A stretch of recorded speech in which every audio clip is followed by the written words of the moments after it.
안녕하세요. 아침TV 하경숙입니다. 2달 이상을 온 나라를 불안의 도가니, 공포의 도가니로 넣었던 저것들의 정체가 정말로 사실로 드러나고 있습니다. 이재명과 그의 끈앞풀들이 온 나라를 들쑥여가지고 한 발자국만 더 나가면 우리나라는 종중, 종북 그런 나라가 될 위기였습니다. 위대한 대통령이 이 나라를 구하고자 온몸을 던져서 그 핍박을 받으면서 진실을 하나하나 밝혀내고 있습니다. 똑똑한 국민들이, 똑똑한 청년들이 이 사실을 받아들이고 깜짝 놀랐습니다. 우리나라는 자유민주주의 국가로 그대로 가고 있는지 알았습니다. 그런데 보세요.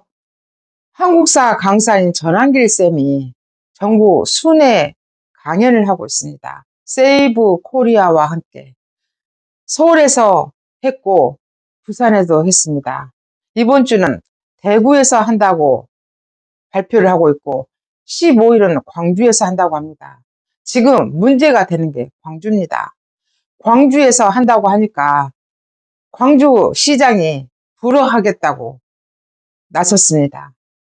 광주시장한테 묻겠다. 너희들은 종중, 종북인, 정일성이는 시민들이 그렇게 반대를 해도 교코한다고 우기면서 한중 우호의 차원에서 한다고 교코 세금으로 하면서 나라를 구하겠다고 진실을 알리겠다고 하는 집회는 왜 막는데? 그게 문제라 그겁니다. 전라도 광주가 발전하지 못하는 이유가 저는 5.18이라고 생각합니다. 민주화 성지라고요? 민주화 성지라고 몇 명이나 전국에서 믿어줄까요? 이제 지긋지긋합니다. 그 민주화란 말 듣기 싫어합니다. 광주가, 전라도가 발전하려면 무덤의 도시, 죽음의 도시에서 벗어나야 됩니다. 언제까지, 우리는 언제까지 광주를 무덤의 도시, 죽음의 도시에서 민주화라는 이름으로 포장을 해가지고 그 난리를 치겠습니까? 지금 민주화라고 하니까 찍소리 못하고 가만히 있으니까 개 돼지로 알고 있는 겁니다. 저것들이 전라도 광주 사람들을 개 돼지로 알고 지기들 마음대로 헛짓을 하고 있습니다. 그래서 제가 침묵하지 말라고 깨어나라고 말씀을 드리는 겁니다. 5.18이 저렇게 난리를 치고 확장이 되고 하면 할수록 타도 사람들한테 손가락질을 받습니다. 왜냐면요, 거기에는 불법과 사기가 같이 존재하고 있기 때문입니다. 지금 헌법재판소가 난리를 치고 있잖아요. 헌법재판소가 불의한 자들이라고 전한길 쌤이 말을 하고 있잖아요. 그 헌법재판소가 불의한 자들이라고 저도 인식을 하고 있습니다. 아줌마인 제가 헌법재판소가 어떤 것이 문제인지 정확히 저도 알고 있습니다. 이 헌법재판소 이 인간들이요, 김영삼과 김대중이가 5.18 민주화 유공자법을 만들면서 정신적 보상을 하지 않겠다는 단서를 붙여놓고 어마어마한 보상을 해줬습니다. 특히 청년들이 분노해야 될 5.18 5% 10% 가산점 그까지 넣어서 정말로 이거는 역차별이라고 제가 말씀드렸습니다.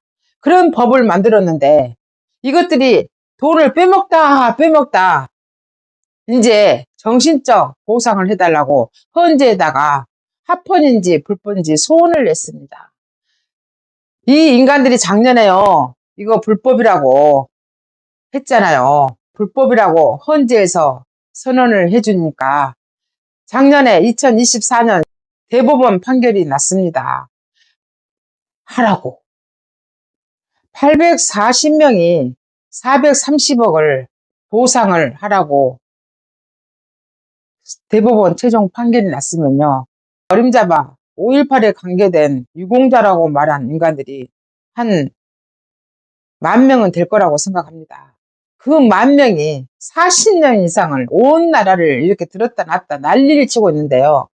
그러면 10,000명에서 840명을 빼면 몇 명입니까? 약 9,200명이 다시 소송을 할 겁니다. 840명이 받았으니까, 430억을 받았으니까 몇 천억이 또 나갑니다. 정말로 돈 빼먹은 데는 인정하겠습니다. 이러한 제가 허튼 말 하는 겁니까?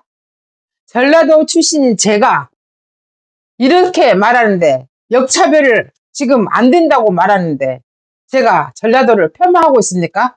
진실을 말하는 게 안 됩니까? 왜 전한길 쌤이 광주에 가서 진실을 말하겠다고 하는데 막냐, 그겁니다. 그러니까 니기들은 구린 데가 많다, 그겁니다. 전라도 사람들도 알아야 됩니다. 왜 못하게 합니까? 니기들이 그렇게 정정당당하고 떳떳하다면, 윤석열 대통령이 내란을 일으켰다고 그렇게 자신만만하다면, 전한길 쌤이 와도, 전한길 쌤 같은 사람이 100명, 1000명이 와도 허락해줘! 국민들이 판단할 수 있게.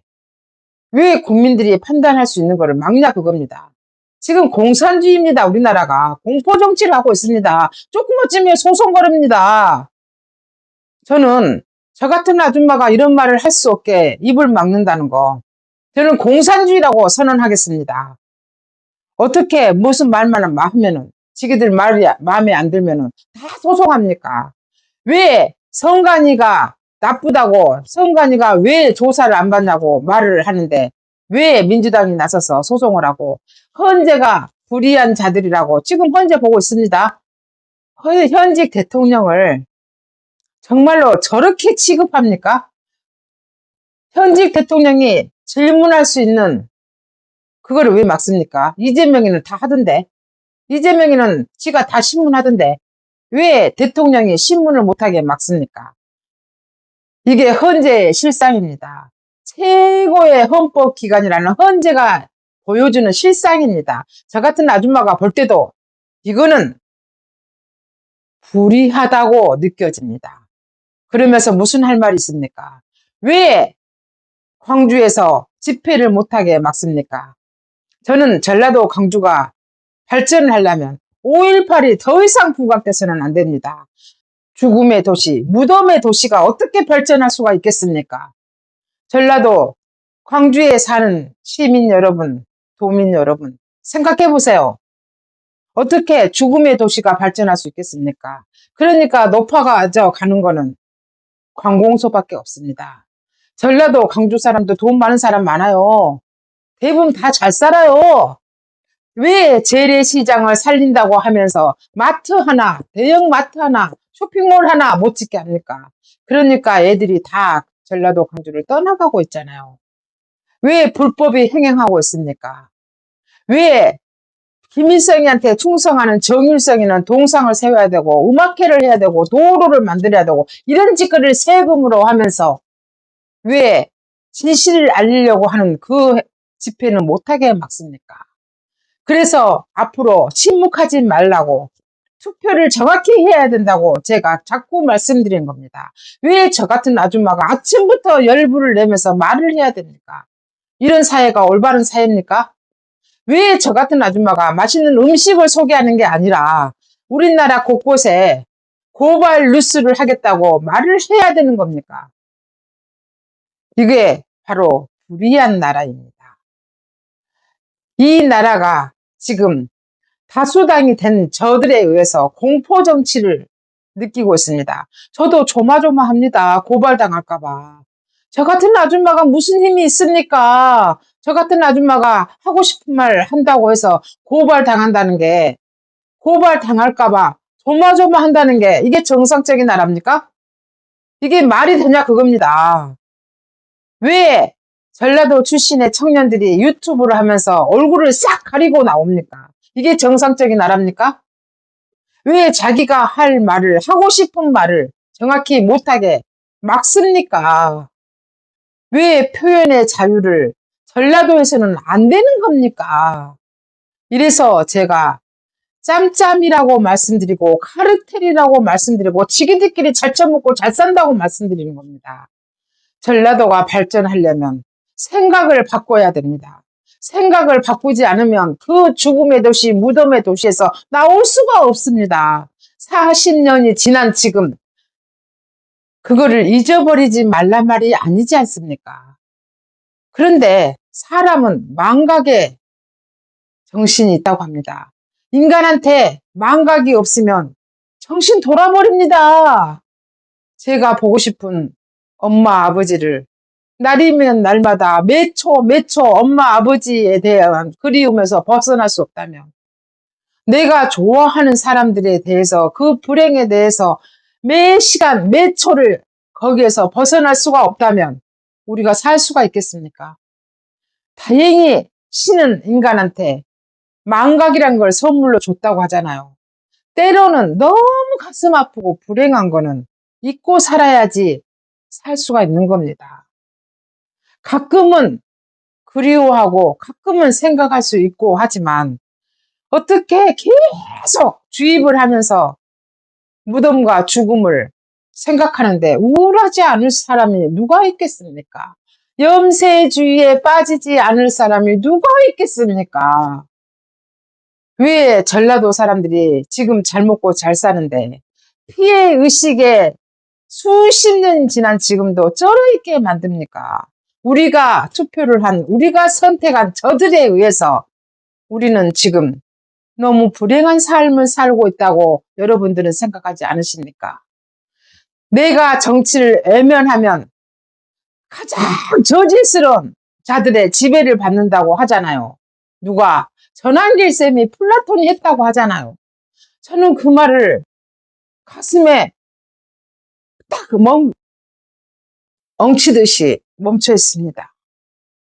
지금 정치를 외면하고 고개를 돌려버리니까 듣기 싫다고 똑같은 놈들이라고 하니까 똑같은 놈들은 맞죠. 지금 뭐 저것들 다 없애야 됩니다. 다 바꿔야 됩니다. 그건 맞습니다. 하지만 우리가 공산주의로 가는 건 다 옳지 않지 않습니까? 우리가 모르는 사이에, 예면한 사이에 우리나라가 공산주의로 가고 있잖아요. 법이 바뀌고 있잖아요. 어제 기획재정부에서 헌재에 나와가지고 그 내란에 대해서 차관님과 누가 나와서 이야기하면서 그러더라고요. 양곡법이 통과가 되면 관련된 사람은 잘 먹고 잘 살겠지만 결국 나라가 피폐해진다고 했습니다. 증언 거부권, 그게 뭡니까? 기업들을 옥죄는 거잖아요. 지금 그게 다 공산주의 법이에요. 이거를 추진하는 것들이 우리 손으로 뽑은 저것들이란 말입니다. 진실을 알지 못하고 우리 식구라고 내 지역이라고 뽑아놓으니까 저것들이 가장 부패합니다. 부패한 저것들이 국가보안법을 위반하고 미국도 못 가는 저것들에 의해서 우리는 공포정치를 느낍니다.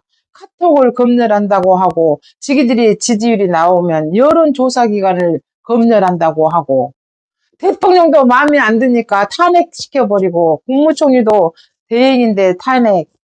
지금 경제부총리 겸 기획재정부 장관이 대행에 대행을 하고 있는데 또 탄핵한다고 입만 벌리면 말합니다.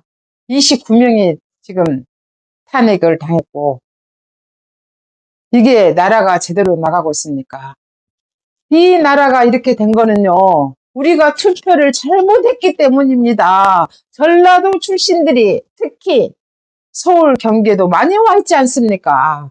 생각을 바꾸지 않으면 절대로 이 나라가 발전할 수가 없습니다. 저것들을 국민이 개돼지로 보고 있는 국민이 철퇴를 가해야 된다고 생각합니다. 그게 선거입니다. 근데 그 선거가 부정선거란 말이 나오고 있잖아요. 대통령을 반드시 업무에 복귀를 시켜서 불의한 자들을 이제는 쓸어버려야 될 때가 됐습니다. 그거를 국민들이 대통령을 살려내야 된다는 이유입니다. 우리는 공산당이 싫어요. 지금까지 진실을 알려드리는 아침TV 하경숙이었습니다.